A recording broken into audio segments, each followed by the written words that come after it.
Bonjour, dans cette vidéo nous allons comparer l'architecture de capture du Keysight MSOX3000T et du MDO3000 de Tektronix. Alors Keysight communique énormément sur une spécification en particulier, c'est la vitesse de capture des signaux. Keysight annonce un chiffre d'1 million de signaux par seconde. Donc pourquoi c'est une spécification qui peut être importante? Car un oscilloscope numérique n'affiche à l'écran uniquement ce qu'il a eu le temps de traiter. Or, le temps de traitement des points qui ont été numérisés sur un oscilloscope, ce temps-là est en général très supérieur au temps qu'on regarde sur l'oscilloscope lui-même. Ce qui signifie que entre chaque capture affichée à l'écran, il existe un temps mort qui est conséquent, pendant lequel l'oscilloscope ne fait pas de capture et n'affiche rien. Donc si à un moment donné dans votre signal, il y a une anomalie ou un événement court et non fréquent qui arrive, eh bien la probabilité de le capturer et de le visualiser sera très faible. Pour cette raison que pour augmenter cette probabilité de capture, il est préférable d'avoir un oscilloscope qui capture les formes d'ondes le plus vite possible. Alors ici on a connecté aux deux oscilloscopes un signal à 100 MHz. Les deux oscilloscopes sont réglés à 2 nanosecondes par division et on a bouclé des sorties trigger sur un compteur fréquence mètre pour mesurer la vitesse de capture de ces deux oscilloscopes. On constate ici que le Keysight a une vitesse de capture ici d'1 million de formes d'ondes par seconde, comme annoncé dans la spécification. Et le Tektronix, lui, dans ces conditions-là, est à 2,9 kHz, soit près de 3000 formes d'ondes par seconde. Il faut noter que le Tektronix dispose d'un mode de capture rapide qu'on peut activer à tout moment.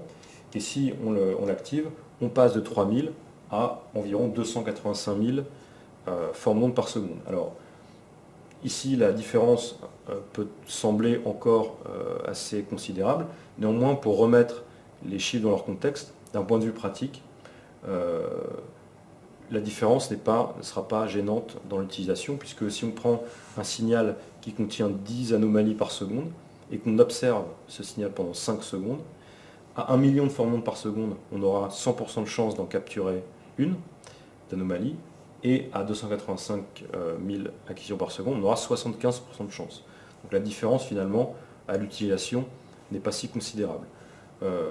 Sans noter que quand on change la base de temps, on se met sur une base de temps plus longue, à 200 nanosecondes par exemple, et qu'on compare les vitesses de capture, on se rend compte que d'une part, naturellement, elle diminue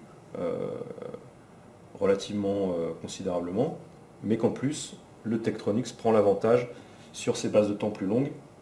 On est à 190 000 formes d'ondes par seconde, et ici à 120 000 formes d'ondes par seconde. Donc 1 million de formes d'ondes par seconde est une performance optimale qu'on pourra atteindre uniquement sur des bases de temps très courtes. Alors l'idée d'avoir cette vitesse de capture très élevée peut paraître très séduisante. En fait, elle est rendue possible par l'implémentation dans ces oscilloscopes d'une puce qui s'appelle Megazoom, qui est propriétaire à Keysight, et qui permet, dans toutes circonstances, de capturer les formes d'ondes assez rapidement. Donc l'idée peut paraître bonne, néanmoins, ce chip Megazoom implique des compromis qui sont très lourds à l'utilisation dans la capture des formes d'ondes et dans les mesures sur les signaux qui sont capturés. On va voir ça tout de suite par des exemples concrets.